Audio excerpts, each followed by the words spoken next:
part of the Rumi Book Talk series, where we will be talking about a very important and widely revered figure in all Abrahamic traditions, among all house of Abraham, King David.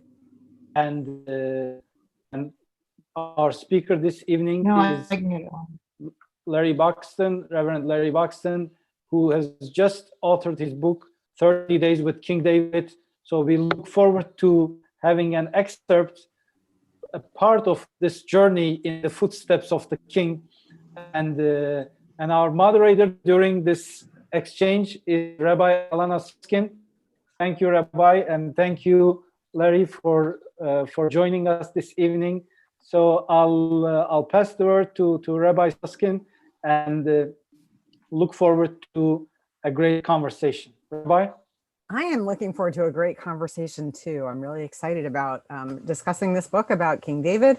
Let me just take a minute to introduce Reverend Buxton. So the Reverend Dr. Larry Buxton has been a United Methodist pastor for 45 years, and he's just published his second book. That's this book we're talking about today, 30 Days with King David, on leadership. He was a member of a Christian-Muslim breakfast group at Ezra Bloom Mosque for 2 years. He visited Turkey in 2015 and has participated in many interfaith conversations prior to his first retirement in 2016. He and his wife, Beverly, a leadership development and communications coach, have 2 married sons and 2 grandchildren. And Larry likes traveling and reading about rock music history and rooting for the Washington Nationals. So I'm going to turn it over to you now, Larry. Please take it away. Thank you, Alana, and thank you, Ibrahim. This is a real honor and a privilege and a pleasure for me to be here. I see some familiar names and faces because I've been with you for the last, I don't know, 3 or 4 book gatherings since I've known you've been doing this. I'm very appreciative of not only Rabbi Suskin for kind of honchoing this, but also to Ibrahim, who I've met, I think, just once or twice, but I've felt this really wonderful connection when I moderated a discussion at one of the Barnes and Noble about with a man who'd authored a biography of Fethullah Gulen. And I just was so taken with Ibrahim that he very graciously on page 10 of my book wrote a wonderful endorsement and encouragement for that. And Ibrahim, again, I'm very, very grateful for that. It was a true privilege. Thank you. This is the book that came out a month ago today, actually. September is today the 15th? Month ago, yesterday or today. And it's been a labor of love. I want to tell you a little bit about how it came to be and what I'm intending to do with that. And then I wanted to take one of the events in David's life and kind of open it up a little bit tonight and see where that might resonate with you. As I began focusing on leadership and writing about this, it became more and more clear to me that this wasn't just congregational leadership or business leadership or organizational leadership, but that some of the qualities of leadership, especially as it involves our character, stretches across all of our relationships in small groups and organizations and large groups. So I was very honored that our senator here in Virginia, Tim Kaine, wrote a prologue for the book, a foreword rather, and Andy Card, who served as George W. Bush's White House Chief of Staff and is very clear Republican, did the same thing. And just, I think, a powerful way in such a polarized time of saying there are qualities of leadership that aren't partisan or have less to do with philosophies and ideologies and have more to do with kind of people we are. And what we bring as human beings to this. And I think the power of David being a common figure in all of the Abrahamic traditions gives us some kind of meeting place to begin to talk about and think about and reflect on what he went through. I tell the story in the book that there's Christian preachers especially use what's called a lectionary. Many of you may be familiar with the term. It's a series of assigned readings on a 3-year cycle. that if preachers preach from them, it's intended to give the congregation a well-rounded mix of what's in the scriptures for us, rather than just I'm going to pick what I know and like. And over one of the 3 summers in the cycle, there are about 8 or 9 back-to-back Sundays where we're invited to read through the King David story. As I was reflecting on these and reading these stories, I'm not sure where the notion of character and leadership came from, but that seemed to be one of the unifying threads through this whole series of what's happening to David in these stories that they want our congregations to hear. So I was just intrigued and began working with that. And the story of how it turned into a book is another thing. But as I began looking at and identifying what I saw as the events in David's life that were being developed, or rather the part of David's life and his character that was brought forth, I discovered the tradition, the early Christian tradition, and the Roman philosophical tradition of the cardinal virtues.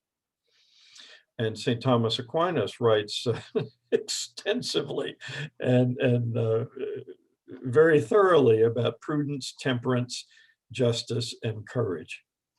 And I began to see that what I was kind of sensing David learning as he went through these events in his life, from his anointing by Samuel to his battle with Goliath, and all the way through his life history, I sensed his character was being developed by cultivating or being attentive to or exhibiting or failing to live up to some of these cardinal virtues. His story, I think, is a story of how do you become a decent human being. And obviously we may know like 1 or 2 signal events of his failure to do that. But he's a very, very human figure. And so in a sense, you get, as Abraham Lincoln said, you know, paint me warts and all. You get David warts and all. You get the clay feet and the whole thing. And there's an awful lot that's impressive to me about him. And for all of us, something that we just say, well, this is clearly what we're meant not to do. One of the stories in David's life I wanted to focus on for our time together tonight, I think reflects an aspect of the cardinal virtue of justice. When you think of justice as how do we treat people fairly, and how do we act and behave in such a way that enables us to be a good society, a decent community, a shalom in the world, one of those is forgiveness. And there's a story that comes in 2 Samuel chapter 5 in the Hebrew scriptures that tells the story of David and forgiveness. And so what I thought I would do, since I think this dynamic is a human dynamic, and since forgiveness is a central element to the religious and spiritual lives of every single human being on earth, that I would kind of open up a little bit and show you at least where my thinking went as I was looking at David's story and thinking what that might mean to leaders and people who want to live decent, virtuous human lives as it comes to this confrontation and this demand for forgiveness. So that's what I want to do. I want to read these verses and then just kind of invite you into how I break open a short speech into what this might mean for us and for our relationship with the Almighty. And we should do that for maybe the first half, or a little less than the first half of our time together. And then I understand that Rabbi Susskind will invite us, we'll have some questions, and will invite us to some conversation time together. The prelude for the scene in 2 Samuel 5 is set by remembering that the first king that Israel was given was King Saul. And that after King Saul, the 12 tribes of Israel fractured. They kind of broke apart for a fair amount of time. And that David remained the king in the southern kingdom, in what was called Judah. And Saul's son, Ishbaal, became the king of the northern tribes, the northern community. And there was a pretty fair amount of backstabbing, and literally Ishbal was assassinated. And their group of tribes, their tribal confederation, the cities and towns and villages that made up that part of Israel, really became leaderless. And so in this chapter, the tribal chieftains from these remaining 9 or 10 tribes come to David. And in essence, while they don't use the word, they are asking for forgiveness and the opportunity to make a new start. And so from the beginning of 2 Samuel 5, in one of the translations that we're given, we read this. Then all of the tribes of Israel came to David at Hebron and said, "Look, we are your flesh and bone. For some time, while Saul was king over us, it was you who led out Israel and brought it in. The Lord said to you, 'It is you who shall be shepherd of my people Israel, you who shall be ruler over Israel.' So all the elders of Israel came to the king at Hebron, and King David made a covenant with them at Hebron before the Lord, and they anointed David king over Israel." So this meeting, this convocation at Hebron becomes the time in which David's kingship is extended now over the whole of Israel, not only Judah, but northern Israel, which then becomes known by the singular word Israel. And they had been his enemies. They had been fighting each other and resisting his rule until this meeting that they call, where they come to him and they make this speech that has 3 components. And I was just intrigued by what they might be saying in each of these 3 components. And so the first sentence they say is, David, we are your flesh and bone. They underscore their common relationship with David, their kinship, their shared ancestry. And they use the words, we are. We together are. We have common ancestry. We are all descendants of the original 12 tribes. And in reminding him of this, they hope that their appeal to the deep bonds of blood connection might discourage David from vengeance, rather than allow David a sense that we're opponents across a large chasm. They remind David that we are flesh and blood together. We share the same ancestry. We are, and re-emphasizes their commonality. So the first sentence they say is, we are your flesh and bone. Then they say, for some time, while Saul was king over us, it was you who led out Israel and brought it in. Where the first emphasized their relationship, I think their second involves their acknowledgement of David. You were the one who led Israel. You were, or you are. They move from past action. They combine their past actions and their present reality. They too have benefited from his triumphs and from his accomplishments. Saul may have been the designated ruler, true, but they are recognizing and acknowledging David as the real muscle behind the throne. They credit his achievements. They give him some honor. They say, yeah, Saul was the king, but you were really the one who did this good for God's people. And then the third thing they say after that is, the Lord said to you, it is you who will be the shepherd of my people Israel. The Lord has made a promise to you. You will be, you shall be. And it's that piece after the setting of the relationship and the acknowledgement of David's strength that they focus on the future, on the promise of what God has done with David and in David. It's a word of hope that they are implicitly confessing now their faith in David's God, and that they are choosing to live with David on the basis of God's promise that David will be the king of Israel. Now, and then it's odd that you get just a very brief sentence. I'm not sure why you get that much of the tribal leaders' plea for forgiveness, and then David's response is put into a little sentence which simply says, and David made covenant with them. But we all know that when someone asks for our forgiveness, or when we find ourselves in need of forgiveness, the response takes a lot of work. There's a lot of struggle, I think, in what David has to process to get to the point where the Deuteronomic historian summarizes this and says David made a covenant with him.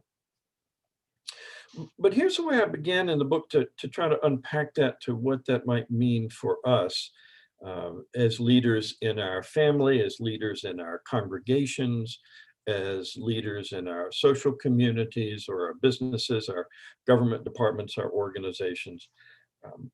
The first is when we're in this situation with each other, where there's some grudge or some history or some thing within the way of our reconciliation, the first thing we do is that we can acknowledge our common humanity with each other.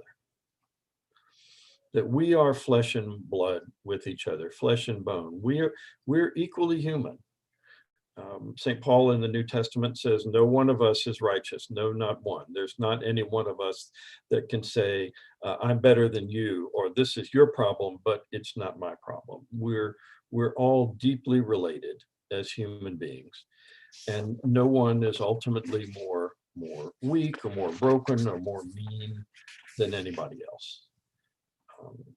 And that especially in God's eyes, there's not this hierarchical, well, I like Ibrahim better than Alana or vice versa, but that we all kind of come in on a level playing field. And so forgiveness begins in refusing to pretend that we're in a higher position, that we have the right to judge someone else. We're all in the same boat. The second movement from relationship to acknowledgement is a movement from ourselves and our hurt feeling to the other person. It's a movement from our woundedness to the other person's gifts or accomplishments or decency. That the other person has goodness within her or within him, just as we do. We both may be equally human before God, but we both also have good intentions. We've done good things. It's likely that the person with whom we're struggling for reconciliation shares a lot of the same values and goals that we do. And so just as the tribal leaders went from, we are David, we're all in this together, to, and you are the one who is the muscle behind the throne. Forgiveness invites us also to move away from we and me to some unique acknowledgement of you, that you are a decent person who has done good things in your life. A side comment. I quote in the book an Andy Capp cartoon. Do you all know Andy Capp? Sometimes in the paper and sometimes not. British figure, and it was the first time I heard this particular phrase, but it's I've learned since a common phrase. But in the comic strip, the town vicar is walking down the street and he meets Andy coming out of a pub with little bubbles, from his head, meaning he's had a lot to drink at the pub. And the vicar sees Andy and he chastises him for not coming to church. And Andy says in the comic strip I saw, this retort to the vicar, which has got a lot of variations, but the retort he says back to the vicar is, there's so much good in the worst of us and so much bad in the best of us that it ill behooves any one of us to find some fault with the rest of us. And that's kind of what this is saying, that there is bad in all of us, bad in the best of us, and there's good in the worst of us. And we begin by acknowledging that and trying to move on from there. In the tribal leaders' conversation with King David, the third movement, is again, from the sense of relationship we are, to the acknowledgement of the other person you are, to a sense of promise and the future that's ahead of us all. You will be the one who leads Israel. And that in the same way, forgiveness is getting past where we're stuck in where we are now or where we've been, and looking for what's ahead of us, looking for the future and the possibilities that are before us. And that when we go about this hard work of forgiveness, we're choosing to look forward in promise instead of always looking back in anger and aggravation and frustration. And that I think is very much an act of faith in all of our traditions, a very human act of faith, that we're going to trust that God is going to work through us all in God's merciful way, to bring us to a future that brings some blessing to all of us. There's a Kansas businessman who had a wonderful quote I discovered, who simply said, "Forgiveness doesn't change the past, but it enlarges the future." And if we can get past ourselves, the act of forgiveness is saying we're wanting to go into a larger future together. Now, I tell you, I struggle with this because this struck very close to home to me. And I confess to you that it's one thing to talk the talk, and I understand it's another thing to walk the walk. My mother passed away last summer, the summer of 2019, at age 92. And I have two brothers, an older brother and a younger brother. And we had determined that the stories about people arguing and so on, that we weren't going to do that. And we had been relatively close. My mom was a great mom. There wasn't a tremendous amount of dysfunction in our family, but there were a number of things that my older brother did that just hurt. And yes, we are flesh and blood, flesh and bone together. And I had just a really hard time getting past that. And he kind of waved it off by saying, well, none of us were at our best. It was a tough time. Let's go on. And in one way, that's exactly what I've been saying. And in the other hand, that felt like, boy, that just really flattens out for me what I felt. I feel like he was much more hurtful to me than I was to him. And so he invited me to say, Brian, I've been a jerk sometimes too. I understand that. I'm not, God's gift to this family or God's gift to, the whole thing. And I need to get to the place where I can say, we're not young, but we got a lot of years ahead of us, inshallah, as they say. And that we have a future in front of us. And so I want to be open to that. And so I see that and I know that. And each time I tell this story or read about it, it just kind of says, hey, psst, Larry, pay attention here. What in turn all this story says to me is a couple of things. First, the tribal leaders don't say to David, we have sinned, we are so sorry, we repent in dust and ashes, please forgive us, I am dirt, blah, blah, blah. You don't get that language. And yet, as I read the story, at least, it is a request for forgiveness. It is a request to put the past behind them, this enmity and warfare that they've been about, or this separation, and move into the future. And maybe my brother's comments, or you may have better examples in your life, but there are a lot of times that people need and are asking for forgiveness, and they don't follow the script that we like to think they should be reading from. And so it doesn't come off the way. But David at least understands. The tribal leaders are intending to put the past behind them. They want to walk a new road. They want to embrace the hope and expectation of David and God's leadership. They pledge their allegiance to him. And David accepts them. He accepts their plea and welcomes them back into his service and makes covenant with his former enemies. And I similarly, I talk a little bit in the book about how some of us need to learn how to lose gracefully. And sometimes we need to learn how to win gracefully. You know, David could have done a lot of things. He could have rubbed their nose in it. He could have made them sweat and stammer. He could have asked them to prove their sincerity. He could have reminded them who's boss, or set conditions, or yes, but just remember from now on, you've got to, and David won very, very gracefully and just welcomed them into his service.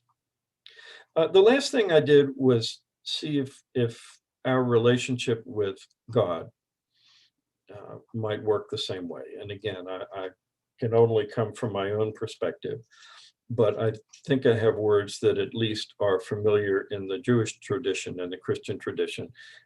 My real learning curve here, obviously, is Islam. But when we have this relationship with God, God's extension of forgiveness to us, or our requesting forgiveness from God, I think the same dynamics are involved.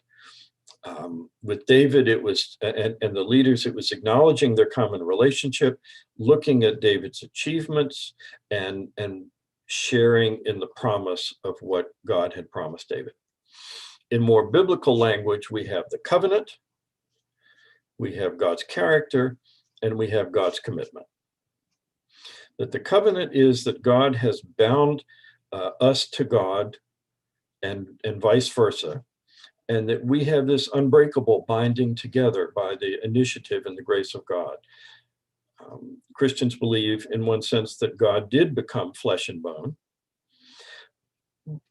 But even aside from that, we understand that God has this unbreakable eternal relationship with us, and that that's the foundation for our experience of forgiveness with the Almighty. Where David, we talk about achievement and acknowledging the good in the other, we acknowledge God's character, that God accomplishes for us in ways that reveal God's character. What God does for us enables us to see God's goodness, God's love, God's justice, God's hope, all of that. And that God's promise to us similarly is God's commitment to us that there will be a new heaven and a new earth. Again, I'm speaking from my Christian background, and you can say whether that does or doesn't jibe with yours, but the New Testament talks about a redeemed creation, not just that we're taken out of the messy earth, like by spiritual satellite, to live up in the ether with God forever, but that God is going to redeem and make new and transform the whole world, and that is God's promise. And so that, to me, begins to be the ground that I think is fruitful ground to stand on when we talk about, am I nursing a grudge? Or do I feel forgiven? Or do I claim my forgiveness? Is there somebody that's trying to apologize to me and rebuild a relationship? Or am I feeling unworthy before God? I just found in that short speech of the tribal leaders with David and David's offer of forgiveness, a powerful model for how we live with each other, how we live before God, and how we can bring a sense of integrity and character to the relationships that we all are involved in. So let me pause there. I know that Elena has some comments or questions. You might also, and I can talk about this scenario or about the book as a whole, or what that might look like in politics or corporate life or government work, or let me pause there. Thank you so much for that, Larry. That was really very interesting, particularly since I come from a very different tradition than yours. Obviously, I'm Jewish. I was particularly taken by the passage that you chose to talk about. So the 5th chapter of 2 Samuel in the Jewish tradition is actually that particular passage comes to be used for very particular use. We have a concept, dina de malchuta dina, which is the law of the land is the law, which is the principle that you obey the law of the land that you live in. And the reason that that particular set of verses comes into play for that is because it's actually a discussion of what gives a leader authority. And in this particular passage here, the discussion where the people come to David, and they say that we're going to, you were leading us in and out, et cetera, et cetera. And then it says, and King David made a covenant with them in Hebron before the Lord, and they anointed David king over Israel. In the Jewish tradition, or in one of the places that's used, that's specifically the point at which they are understood as having the power to reject or accept his kingship, that he is not actually king until they act to anoint him as king. And until then, it doesn't actually matter that, a prophet has said, oh yeah, he's going to be king. The people actually have to accept his kingship, otherwise he's not king. And this passage here is proof that that's the case, that for the Jewish people, authority is not fully exerted until the people accept it. And there's other passages as well that come to do that as well. So I was very interested in this back and forth about using that as forgiveness, because I didn't the whole story overall is actually pretty interesting, because from a sort of a human perspective, there's this tension between David and Saul, right?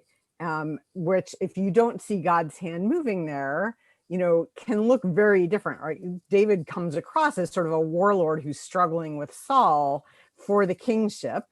And so the people there, when they, so there's no, there's very little sort of in Jewish tradition. The other piece of it is when you talk about forgiveness, forgiveness between God and people, and forgiveness between people and other people actually has a very different format. So you can ask God for forgiveness for sins against God, and God will forgive you for them. But God doesn't forgive you for sins against other people.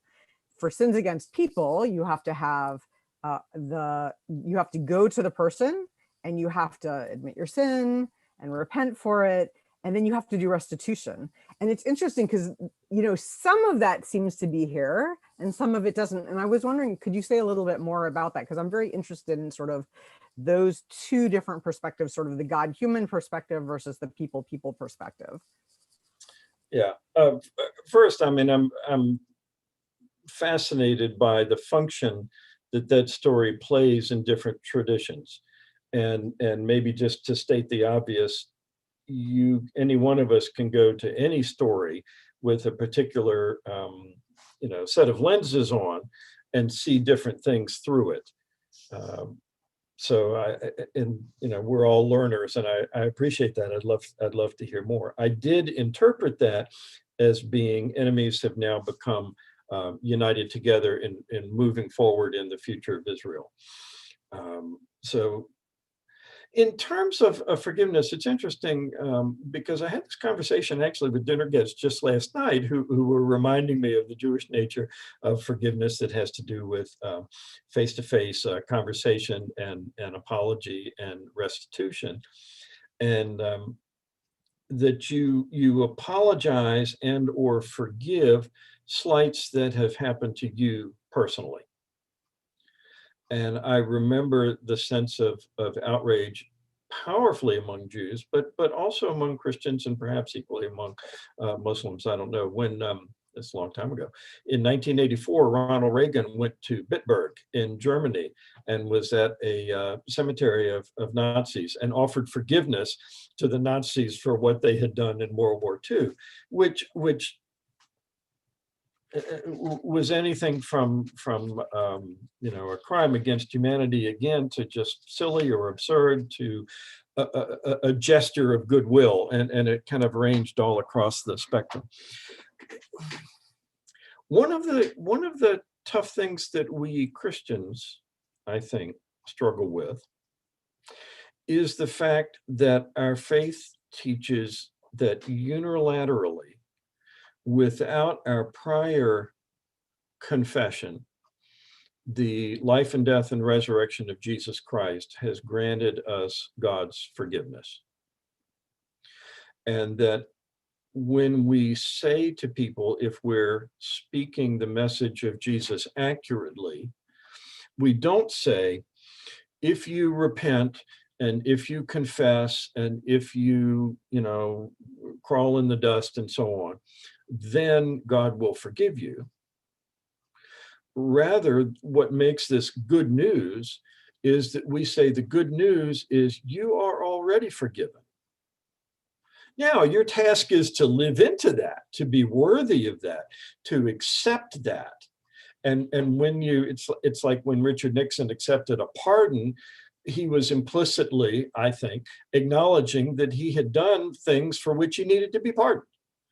And so if you accept the forgiveness of Jesus Christ, that is, in a sense, an acknowledgement that you need that forgiveness, that you have sinned.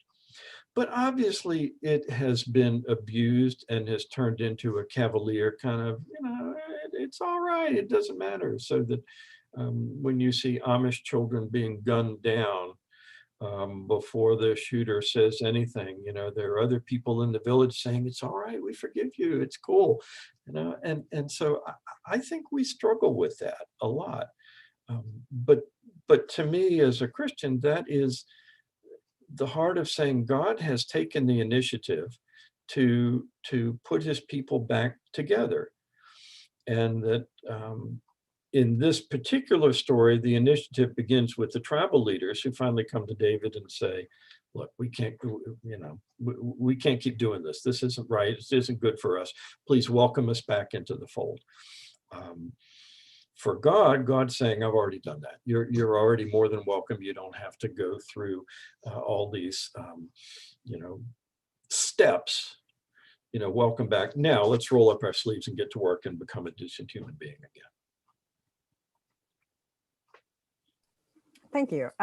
So if I could branch out a little bit, I read some other parts of the book as well. It's a really interesting book and covers a lot of different topics, a lot of leadership qualities. And one of the pieces that I got very interested in as I went along was there's actually 4 chapters that talk about David and Bathsheba in one way or another. And so one of the things that I got, I sort of my mind wandered toward was, there's a lot of gendered politics in the scriptures, in the Hebrew scriptures. And one of the things which I think is often very revealing about the characters is their relationships with women versus their relationships with men. So, I would sort of traditionally, we talk about sort of the different kind of relationships that Abraham had with his wife versus those that Isaac had with his wife and that Jacob had with his wives, right? Very, very different in character. And I think very revealing of the characters of each.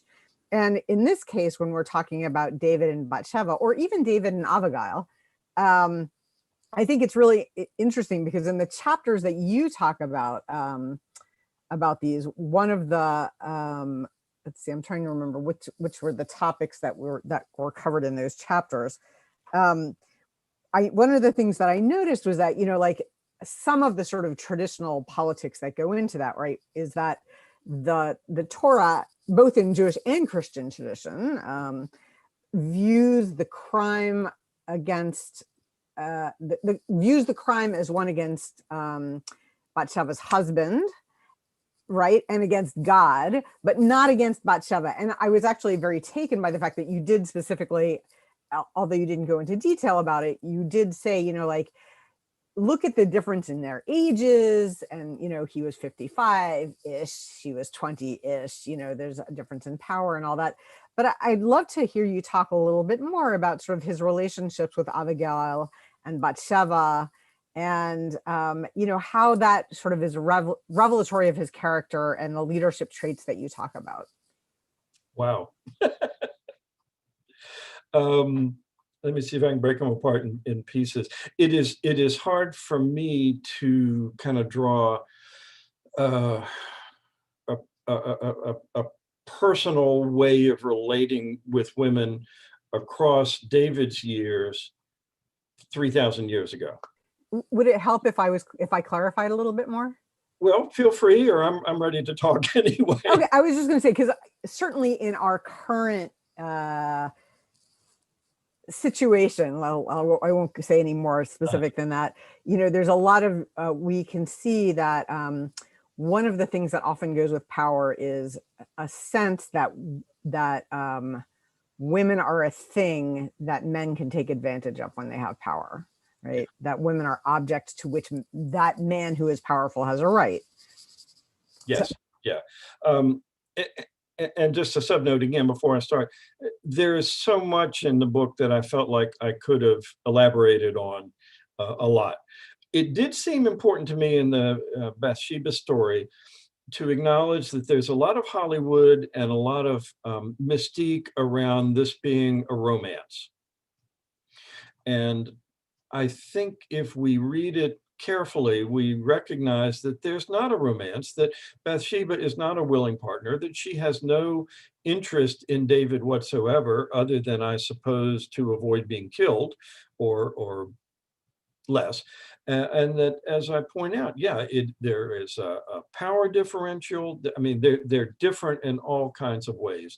And when you think that Hollywood movies, I went back and read some of the scripts of you know, the Hollywood movies and what people would say about this, we today would understand this as rape. And so I felt it was important to name it that way. The way I come at it in the book has to do with David's inability to control his impulses. And that there are numerous occasions where not only as we read the story, David could have stopped, but that there are also little words like "so" that signal this happened, so David did this. And this happened, so David did this, as though it's an automatically going from one thing to another, rather than cultivating the space where he can stop and begin to try to master some of his baser impulses. In terms of his relationship, I thought you were going to raise a question of Abigail, because I struggled a little bit in writing that chapter. I didn't know, by the way, maybe it's familiar to others of you, I didn't know much about the story of Abigail and her husband Nabal. And in a nutshell, let's see if we can do it quickly. David comes to Abigail's husband and says, "My men have watched out for your men. Now you can repay the favor by throwing a banquet for my men. And by the way, there are only 600 of us." And Nabal, the husband, just kind of says, "I know a shakedown when I see one. Yeah, my guys were indebted to you, but I don't owe you dinner for 600 people." And he tells David to get lost. And so the word comes back to David that Nabal is blowing him off. And David says, "Well, I know how to handle this. We'll just take 400 men and slaughter the whole household." And so he's on his way back up to Nabal's place when the word gets to Abigail, who is Nabal's wife, about what's going on. And she beautifully intercedes with David. And I love it because I think it's a funny story. She basically says, in Hebrew, Nabal means a fool. That's the root of the word. NBL is a fool. She comes to David and she says, "My husband is aptly named. He's an idiot. Pay no attention to him. Just don't, forget about him. I've brought you the food and I'm bringing you all this stuff." And David listens to her and kind of, okay, maybe we can put the swords back. Now, there's, I confess, a lot more historical dynamic there than I can understand. I do understand what the New Testament scriptures teach us about the difference between men and women culturally, and for Jesus to talk with and be seen with and touch women 2,000 years ago was a bit scandalous. And this is 3,000 years ago. So I'm thinking the fact that David listens to Abigail and considers what she has to say and says, maybe there's another way to resolve this that isn't a zero-sum game. It isn't that just we win and Nabal loses, or I'm the victor and he's dead, but that maybe there's a way we can kind of both get what we want. Is a little bit of a challenging way for a woman to say to a man of power, "Don't do this. I have another suggestion for you." And I kind of take that seriously and delve into it and say, what does it mean for a man of power to say, maybe I'm not going to do what I said I was going to do. And maybe I don't have to muscle my way through this. Maybe the woman has something I need to pay attention to. And I think that's true in our culture, as white men in particular need to understand there's a lot of wisdom that comes from white women, black women, young, old, Muslims, Hindus. All of a sudden, it's not just a homogeneous society, but that there's a lot of wisdom that comes through a lot of diverse people. Yeah, it's super interesting. I mean, you may be interested to know that in the Jewish tradition, Abigail is one of the 7 women who are labeled as a prophet. So there's lots of men who are prophets, but she's one of only 7 women. Wow. Yeah. So, but it's for this particular incident, of course. Correct. So I'm interested in, so we've talked a little bit about sort of the gender dynamics between David and women, and, but I would be interested in comparing that to sort of his relationships with other men as well. So in particular, I think Saul and Jonathan, which in your chapter on tenderness, talks about that. And of course, David's relationship with Jonathan is one of the great classic relationships of human literature, aside from the religious aspect. Yeah. And I would be interested in if you have any thoughts about sort of the difference in how he interacts with Saul and Jonathan, as opposed to how he interacts with people like Bathsheba and Abigail. Good question. Well, let me just focus it a little bit. He's clearly deeply connected to Jonathan, and theirs is a real heart-to-heart relationship. Whether it was more than that or just that is fodder for scholars and imaginative readers all along. But what struck me is that here is this macho warrior, powerful king, ruler of the country, who, when he hears the news about Saul and Jonathan, breaks down in tears. And he's very open about that. He's very unashamed about that. And, I'd leave it for more scholars to say whether or not that was typical in that day or not. I know that people have written a lot about the kind of correspondence that people would have in the Victorian era, and the way women would talk to other women or men would talk to men, that has a lot of passion and intimacy to it, that may or may not mean what we think of today. But the notion of a leader shedding tears is what intrigued me, and how that functions for women in the workplace, how that functions for men in the workplace, I think are very rich dynamics and are very different. And I talked a little bit about at the funeral for the children at Sandy Hook, when President Obama shed tears and his voice broke, and he was very openly emotional. The other thing I mentioned in that struck me is when he praises Saul, he praise out of his tenderness, he praises Saul for what he has done, for the way he was the king, for what he accomplished in his actions and behavior. He acknowledges the same thing in Jonathan, but he praises Jonathan for who he is, for the relationship and Jonathan's heart and Jonathan's tenderness. And there's so much there. One of the things I got is there, and as a pastor, I've had to do a lot of funerals, including people I know well and people I don't, and people that I have really loved deeply, and people who I've had my issues with. And it was a way of saying there is a way to honor something in everybody. If you can talk deeply and personally about the way they are and what they meant to you, do it. If that comes hard for you, but you can acknowledge the good that this person has done in her life or his life, do that. And they're both expressions of authenticity and tenderness and deep feeling that I think ultimately is more powerful leaders than we let happen. My mind kept going to, I'll be honest with you, my mind kept going to our president. And it's hard to talk and think and write about character and leadership without doing that. And I don't think I used the word Trump in the book at all. It may have snuck in there somewhere. I don't think so. And somebody wrote and said, well, what are you, oblivious to this? And why don't you, name what it, and I thought, it's not a political, screed. I think, what is it? Res ipsa loquitur. I mean, the thing speaks for itself. And that we have a president who thinks tenderness or humanity or authenticity or deep feeling is somehow wrong for a leader to show.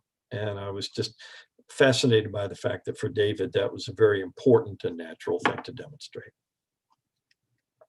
Yeah, it's so interesting that you say that as you're speaking about Obama showing his tenderness at Sandy Hook, and also, of course, in Charlottesville and other places. The thought that I had was, it's interesting because David, in some ways, has some of the characteristics, I mean, if you want to say it, like of Obama or of Trump, right? Where he has some of those flaws, and yet they're tempered by some of the virtues as well. And my thought was in the sense of where David speaks of his predecessor, right? Where David speaks of Saul, once he has left the stage, right? In this case, in his death, but it wouldn't have had to be, right? Right. That he's able to speak of the virtues of the one who came before him and to elevate them and learn from them, right? That he doesn't want, and we can of course have a discussion about, David's flaws, which were certainly significant and bountiful, but that he does make an attempt to learn from some of them, or at least commit his own faults rather than somebody else's. And when his faults are pointed out to him, he accepts it. When Nathan comes to him and tells him the parable and then says, we're talking about you, David immediately is devastated. And that's another one of those places where I think the wording is very restrained, but the impact of being named and called out as having sinned against Bathsheba and God and the country and Uriah and so on just overwhelms him. Yeah, and I guess since we only have a couple of minutes left, I just want to jump to the end of David's life, because that seems like the appropriate thing to do, where there's yet one more woman who plays a major role, right? Or a girl, really. And I'm curious if you had any thoughts about sort of the end of his life. There's a lot going on at that time, right?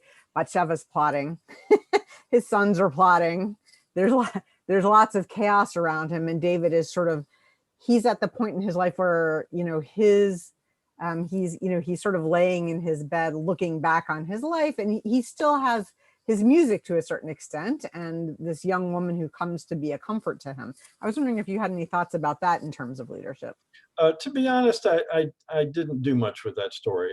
I opted to pass over that, and I jumped to his final words, which many of you know come in two different sections in the scripture. There's a wonderfully sculpted kind of words of legacy, and here's what I tried to do.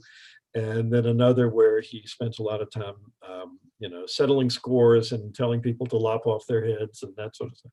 And I opted for the more noble one.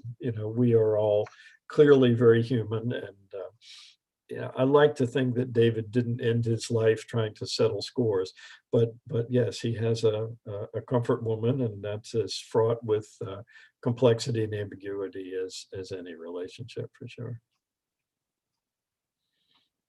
So I don't really have any further questions. If you have any final words that you'd like to throw in the 2 minutes we have remaining. I didn't know if there's anybody else that had a question.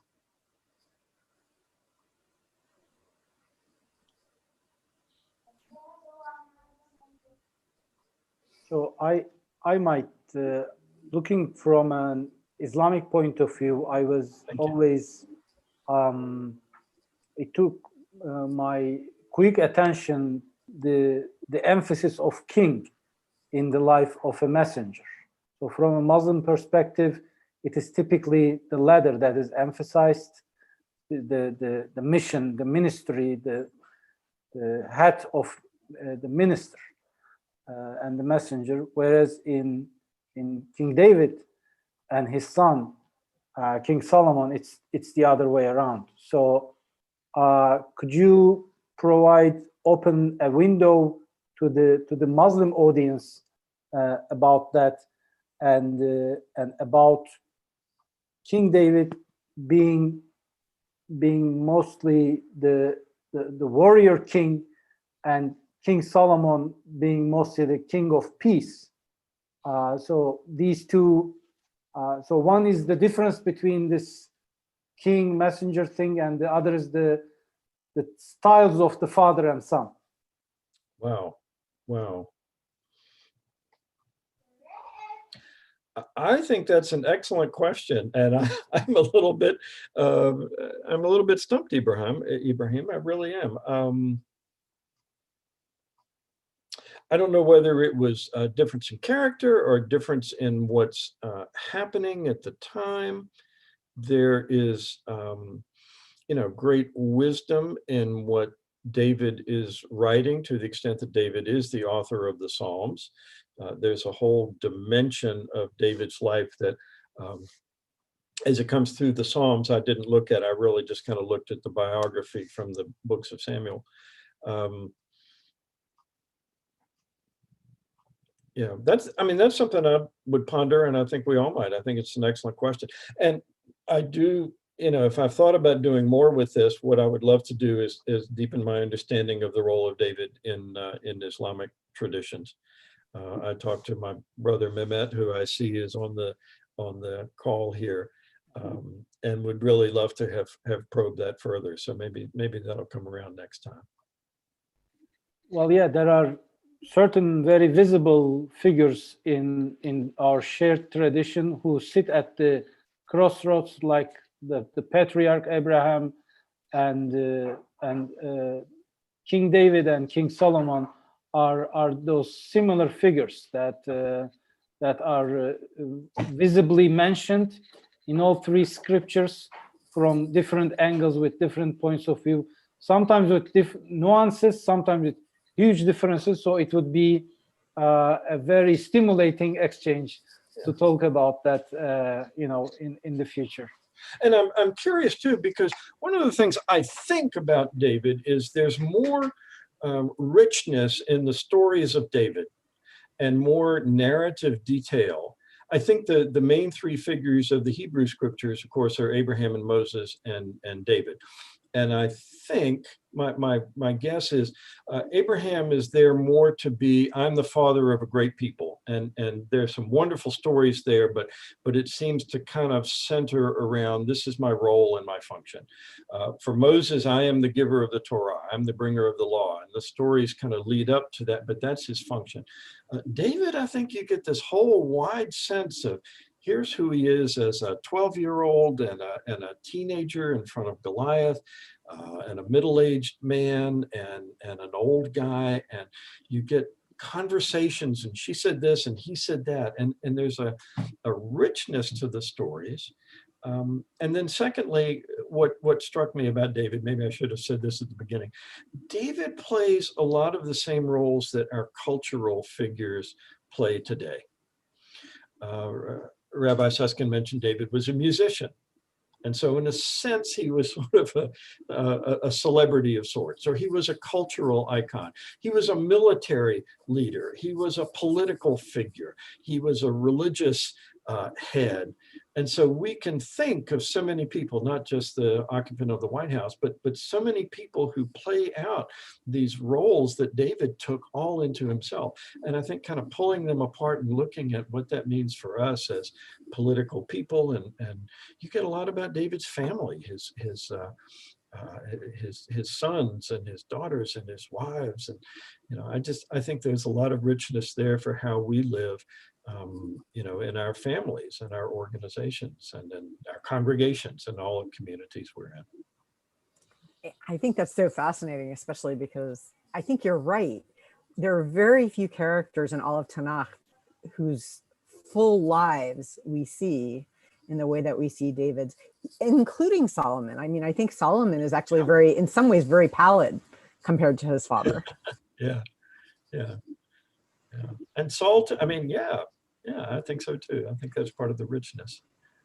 One of the things, if I can conclude with a shameless plug, is that one of the things I've started doing in the last few months are these little 4-minute, 5-minute videos on character and leadership. And I mostly all bring them out of the book.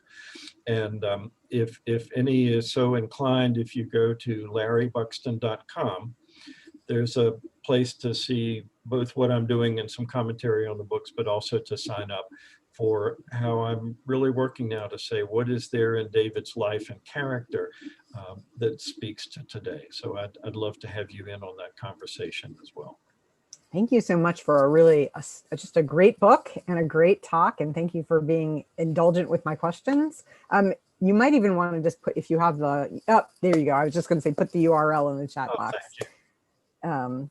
Very good. Thank you so very much. And it's been great to have an opportunity to chat with you again. So thank you both to Ibrahim and to you.